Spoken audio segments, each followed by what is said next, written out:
wakutobva kuchikoro kwacho wakadhakwa osvika ototi shungurudzawo kuti isusu vabereki tiri kubhadhara mari dzacho dzeschool fees. Marriage dziri kuparara asi vanosara nevana vanhukadzi, saka tinongokumbira rubatsiro kuvanhu vechidzimai kuti tirambe tichisumudzirwa. Hakusina mumwe munhu anokwanisa kubata munhu chibharo. Anenge amubata chibharo anzwisisa mose, especially muno mudzimbo. Ndikumuti batai munhu.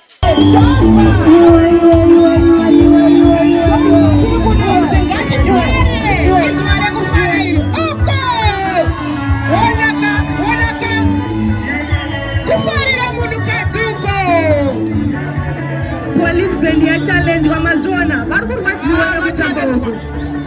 Ava challenge uri kuzviona wose challenge paita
Assistant Commissioner Administration, Assistant Commissioner Mahara, Mines Vikazi, Minister of Women Affairs,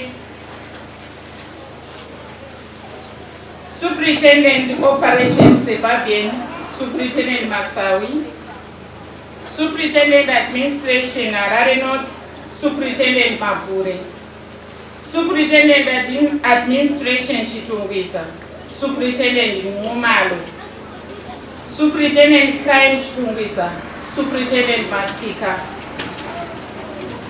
Junior Officers here present, also in charge with St. Mary's tinokuremekezai takatsika nzvimbo yenyu.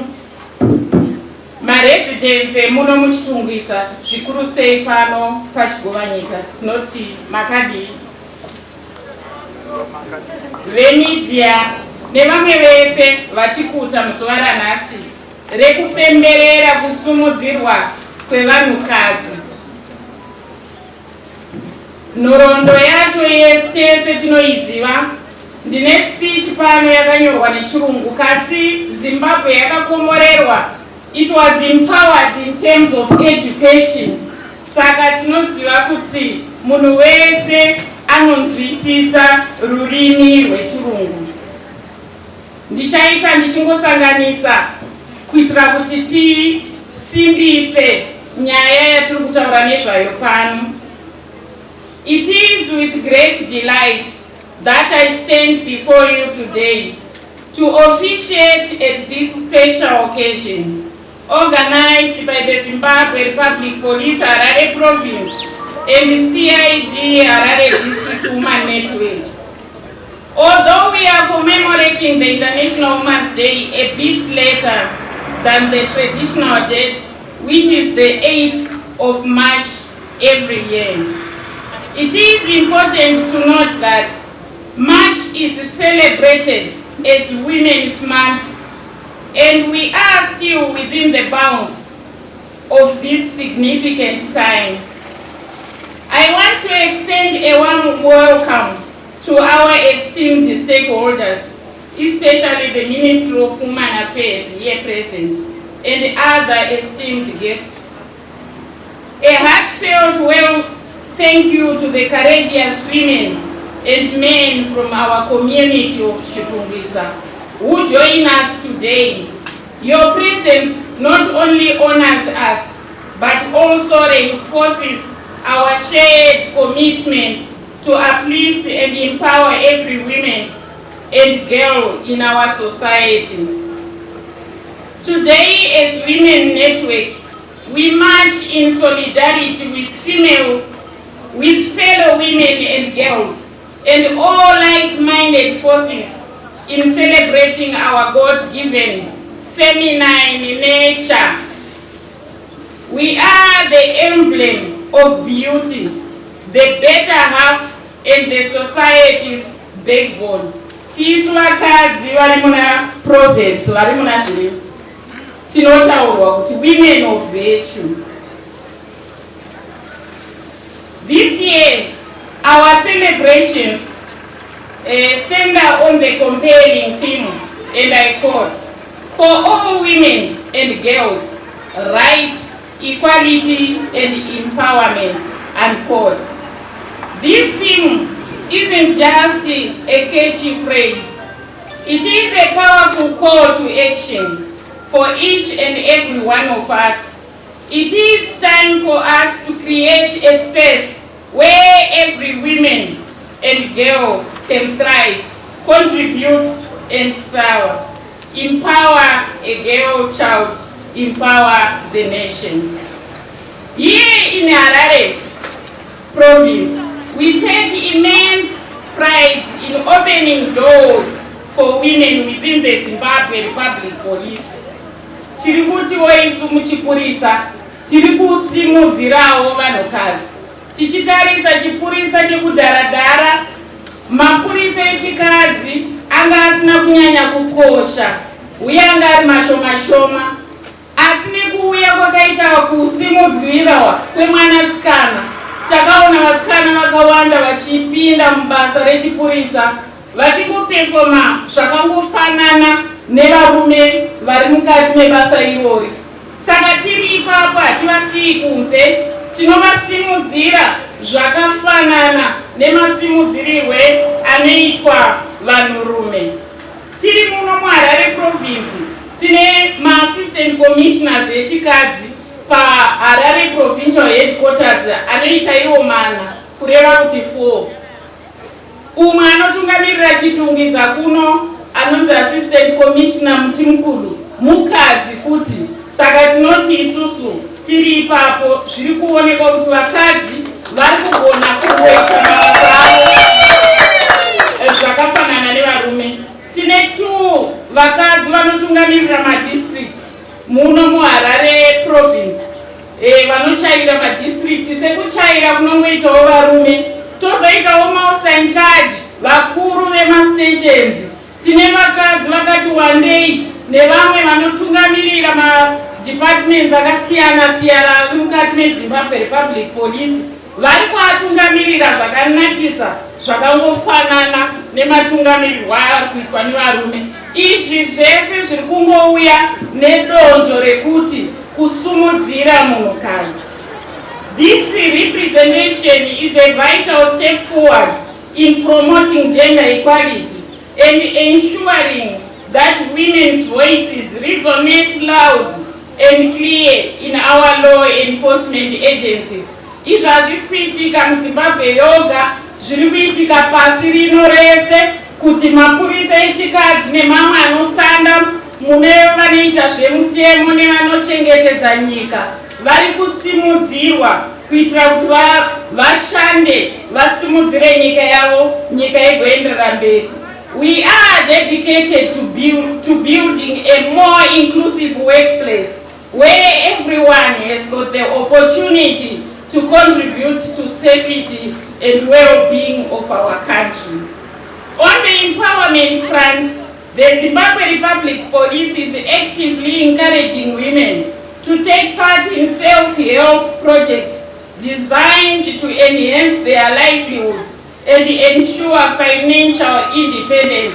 Tambotarirwa pano neveMinistry of Women Affairs kuti kuti munhukadzi akangwarira ivavo nechako chaunoita, vanga vachitaura rutsigiro rwavanopa in terms of mari dzekushandisa kuti uone mari yaunobata uchiti ndeyangu, kuitira kuti usangonetsa varurumava, nekuti zviri kuonekwa kuti ndo imwe remudzi unozoita kuti paite mhirizhonga mudzimba. Mukadzi akanga aine chake chouviri haazomirirawo baba kuti vauye kuitira kuti pabikwe padyiwe, vana vanotowanikwa vadya vatoguta vatorara.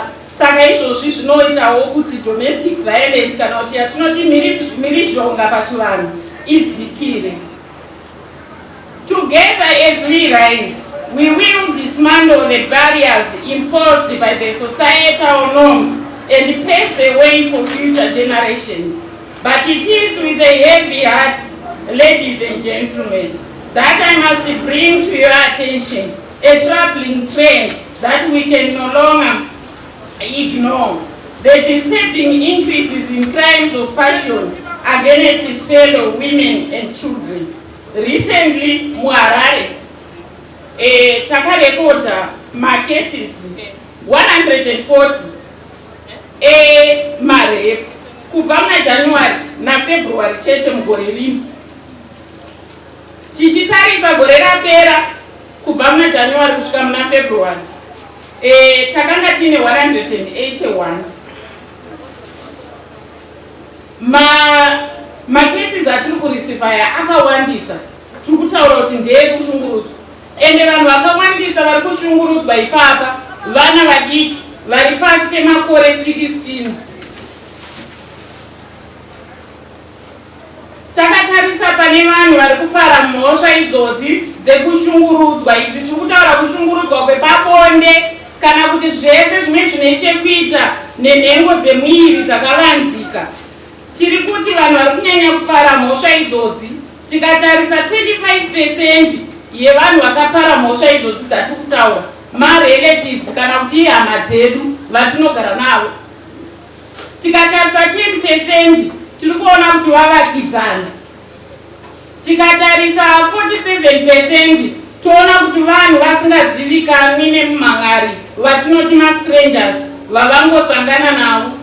Then tozosara ne17% inongozomiririrawo vamwe vasiri mune vatataurawo. Saka zvinhu zvinoshungurudza chaizvo kuti vatinotrasta ndo vari kuita kuti vana vedu vakanganisike. Vatinogarisana navo ndo vari kuita kuti vana vedu vakanganisike. Saka mhandu yemunhu never trust anyone. With this in mind, it is crucial for women and girls to be more alert than ever. Dear women and girls, I urge you to always be aware of your surroundings and trust your instincts. Choose well-lit areas, clear paths when traveling at night, and avoid trusting anyone regardless of the relationship with them. Tiri kuti usavimbe nemunhu, handiti whether ihama yako, whether muvangidzani wako, kana isusu sevabereki tisavimbe nevanhu tichivaisa vana vedu mumavoko avo tisingazive kuti pavanosara navo vanoita sei navo. Nekuti tiri kuona kuti ndo pari kubuda nyaya dzekushungurudzika kwevana pepabonde. Izvi zviri kubva zvauraya upfumi hwenyika, nekuti pandatanga kutaura ndataura kuti empower the girl child, empower the nation. Vakadzi ndo vakawandisa pasi rino, saka kana tikauraya mwana wechisikana tauraya upfumi hwenyika. We are equally disturbed by the rise in domestic violence cases, with women and girls bearing the brunt on it. It is painful to see how lives, families and hopes are being shattered. As a result of this, today we resoundingly say no to domestic violence and all crimes against women and girls. Mhirizhonga taramba. Mhirizhonga zhinji dziri kugumisira dzatora upenyu hwevanhu sekutaurwa kwazvamboitwa nevatauri vabva pano. Saka tiri kuti no to domestic violence. Tsvagai nzira dzimwe dziri nani dzekugadzirisa matambudziko enyu amunenge masangana nawo mukati medzimba than kuita mhirizhonga nekuti inoguma yakanganisa mhuri uye kutora upenyu hwemwana. As the Zimbabwe Republic Police, we extend our deepest gratitude to the hospitals, health care providers who continually partner with us in managing cases against women and girls. Your tireless efforts in providing medical care and emotional support to victims are invaluable. Together we can forge a path toward a safer environment to all. Kune vese vatisina kutaura apa vari kutibatsira, tiri kuona kuti zvirwere zvakasiyana-siyana zviri kubva mukushungurudzwa ikoko kwatiri kutaura kwepabonde. Saka tiri kuti isusu kana wangosangana nedambudziko iroro, mhanyira pachipatara chiri padhuze nekukurumidza kuitira kuti zvirwere zvinogona kudziviririka zvidziviririke. We also commend our government for its recent initiatives, particularly the decision to raise the legal age of consent for girls. Takaona kuti makore emwana anogona kupinda muwanano. Akunzi munhu wese ari pasi pe 18 years haagoni kupinda muwanano. Izvi zvakaitirwa kuti mwiri womwana unenge uchiri mudiki, haugoni kuzotakura matambudziko akawanda anosangana nawo anotarisana nekuti kuzvara vana kana kuita zvimwe zvinhu zvinozopedzisira zvakanganisa utano hwake. Regai dzive shiri, mazai haana muto.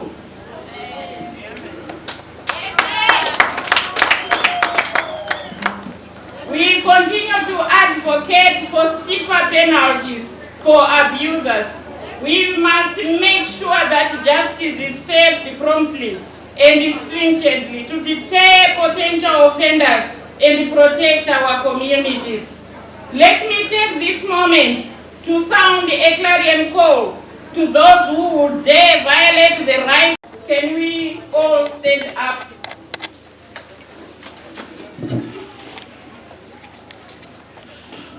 You repeat these words after me. You strike a woman, you strike a rock, you strike a rock, you strike a woman. Let's go together.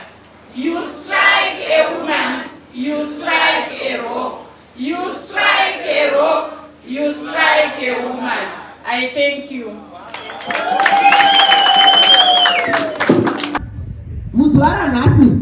International Women's Day. Yakaitirwa launch yacho kuManicaland province. Theme yacho yanga yakanzi all women and girls rights, equality and empowerment. Asi ndikada kudzikadzika nayo nemuchirungu tinogona kutadza kunzwa kuti zvinombori zvii ngori mhuka ipi yataitaura nezvayo musi uyu. Saka muzuva ranhasi ndinoda kukupakurirai zvakataurwa nemukuru wedu weWomen Affairs. Anti munomuziva mese. Vanonzi Honorable Monica Muchangu. Saka vane zvinhu zvavaida kuti zvisvike kuvanhu kwese, zvotangira kuprovincial, kunational, zvoti kuprovincial, zvoti kudistrict, kusvikira kuward. Saka nhasi tiri district level ndizvo. Alright, kuno kumapurisa is provincial level anditi. Zvakanakai. Donzo ravo ranga riri rekusimbisa munhukadzi nemwanasikana ari kunze uku. Asina zvaari kuziva kumwe musi nekuda kwekushungurudzwa kana kuti oziva kuti ona kupi rubatsiro. Mazuva ano zvinhu zviri kusuwisa kuona dzimwe nenguva vanhukadzi vachitopinda kusangana nezvinodhaka chaizvo. Zvimwe zvezvinhu zvinogona kuita kuti munhukadzi asangane nezvinodhaka, kushungurudzwa. Vanhu vakadzi vazhinji vari kusangana nenzira yekusanganisa zvinodhaka, kana kushungurudzwa kwepabonde, kana kushayiwa basa, kana kushaya pekutangira, obva adzimara aona kuti kochiiko chandingaite, opinda mune zvinodhaka. Amenoti tiri kuwirirana here? kuoma kakuita upenyu kekuti munhu anobvashaya kuti unotangira papi, zvichida pamwe basa rakapera, zvichida pamwe hauna kana pamwe wakadzingwa nemurume chaiye, pamwe wakangosiyiwa hauchaziva kana kuti woita sei, ungofunga kuti pamweregere ndipinde zvangu mune zvinodhaka ko ndingaite sei, kana kuita peer pressure kusangana neshamwari dzinogona kukukonzeresa kuti upinde mune zvinodhaka, kana kushaya rutsigiro rwemhuri, unogona kushaya rutsigiro rwemhuri kubudikidza nezvaukasangana nazvo. Zvinhu zvinogona kuita kuti usangane nezvakawanda. Kana mwana wechidiki womusikana anogona kungosangana neshamwari dzake akutodzimara aenda pabonde ari mwana mudiki, atongova single parent, akungofamba. Tine masingle mothers atinawo atiri kusangana nawo. Nhasi ndozuva redu rekushaina naye, nhasi ndozuva ratoda kusimbisana nemunhukadzi uyo, kunyanya-nyanya musazoti varume takusiyai, asi zuva ranhasi ranga rakanyanya kunangana nemunhukadzi, International Women's Day. Vakadzi tine kakusaririra katakaita zvinokonzerwa zvimwe zvacho nekuda kwekaucha yedu chaiyo. Ine kamwe kakuita kuti munhu womukadzi aite kakuchisaririre, hamena kuti tinobvumirana here vanhu vechirume. Munhu womurume anogona kungotorarama, mufunge atomitisa apa anogona kuendera mberi nekuenda kuchikoro, asi munhu womukadzi akutotora mwana akutochengeta, zvinhu zvakutooma kuitanga kuchitotengesa. Mukomana anogona kupihwa mukana wakasiyana nemunhu wechirume, otonziwe ndinoenda kuchikoro. Isu hurumende yakatiitira zvakanaka, ikakireta ministry inonyanyisisa kuongorora munhukadzi nemwanasikana. Pakadiwa pamadzimai, ngatindotendai hurumende yedu naye inoona nezvevanhukadzi pamoyo. Vara nhasi ndiripo ini nemaofficers edu, maofficers simudzai maoko, ayo maofficers edu aya ari apa, munosvika pavari monobvunza kuti tingabatsirikane sei, motaura kuti ndiri pakati ndinoita zvakati, munotoona makutopirwa rubatsiro pai pachena. Tati tinobvisai bata kwemaoko, mibato yese yemaoko yese yamunobhadhariswa yeya inoitwa pachena nehurumende. Ini handitoda kutora nguva yakawanda yekuramba ndichitaura, asi ndoda kungotenda polisi maita henyu nekutirongerawo zuva rakadai. Mude muchitungwiza hataimbowanga mukana uyu, taingotaurawo zvedu pati nhasi tashandisawo tekinoloji. Handiti kuti ive inosvikawo kwamuri vagari vemuSt Mary's kuti mumwe musiwo mukabatsirikana shoko richafamba, shoko rofamba. Saka tinoda kutendai polisi, women's police, mati hanzi bazi repolisi rineona nezvevanhukadzi ndizvodzo. Handafara nekuti tichashanda nemi zvakanyanya. Ine handigumire panapa, tine zvakawanda. Kana iyoyi mari iyoyi hazvinei kuti uri mupurisa naye, uri munhukadzi wabvisa uniform, uri munhuchi, uri munhukadzi. Mari iyoyi inobatsira vanhukadzi, iri kuvasikana mari iyoyi. Vamweni vari kutoiwana mufunge, vamweni vari kuiwana. Isusu hedu tinenge tichinokurudzira munhukadzi wese, wabvisa uniform waamai wakuenda kunomhanya-mhanya, wakunosangana nemaproblems. Chero dai wakapfeka uniform une mhirizhonga yauri kusangana nayo. Isusu tisu makastodians eGBV, tinoti gender based violence chiri riu, imhuka chaiyo iriko inokonzeresa kana rufu chairwo, inokonzeresa kutenderera kwepfungwa, mental health. Isusu tiripo pakukubatsirai kukontrola zvese izvozvo. Saka musati nekuti muri mapurisa, aiwa rubatsiro rwese ruripo. Saka handisida kutora mukana wakareba nekuti ndiri kuona kuti muri pazuva. Ndofunga ndasvitsa meseji yemukuru wangu nemukuru weministry yedu amai Monica Muchangwa kunesu madzimai kuti tive tinoshinga. Hatina community development, hatina women's development fund chete, tine imwe inonzi Zimbabwe Community Development Fund. Iyi inopinda varume, fund iyi inopinda varume. Saka ndikuona mapurisa varume varipo vanogonotasara. iripo inonzi Zimbabwe Community Development Fund, iriko futi pozoita inonzi Medical. Tine kamwe kabazi kanoona nezvevanoita mubato wemaoko, vane fund iriko, handati tiri Small and Medium Enterprises Development. Saka kune vanoita mubato wese emaoko, ndinoona musemerizi muna vanhu vanopiya vanogadzira masofa, vanoti uyai tobvisei kuti munorejesta sei, munokwanisa kuwana mafunds aya sei. Tine Women's Bank futi revanhukadzi, bhanga revanhukadzi rakamirira futi vanhukadzi. Saka usambopererwa kusvika pakupinda mune zvinodhaka, kupererwa kusvika pakurasa mwana, kupererwa kusvika pakutiza, kungotiza kuenda joni, kutiza nekushaya kuti watangira papi. Hurumende yakanaka yedu yakatigadzirira mukana iwoyo wekuti muve munobatwa sevanhukadzi, muve munoonekwa mune zvese zvinokunetsai. Ndekungandataura ane nzeve dzekunzwa adi anzwa. Chaapo ndechekuti muye kwatiri mugotibvunza kuti tinowanikwa kupi, tinokubatsirai sei. Mazviite nemukana wenyu mapurisa, tinokutendai.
Shika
mweka. Kama naro mtara rowa.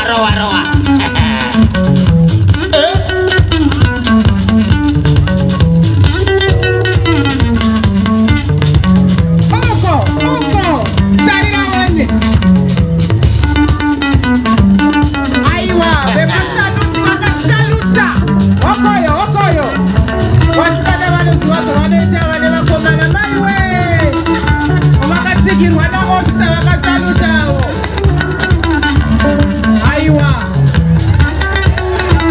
Pari kutambwa pari kubayanwa zviri mutendeo mautambona kuri kutsikwa kuri kubayanwa.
Mirai muone vachidzoka zvakare mudariro vanozviita vanhu ivava.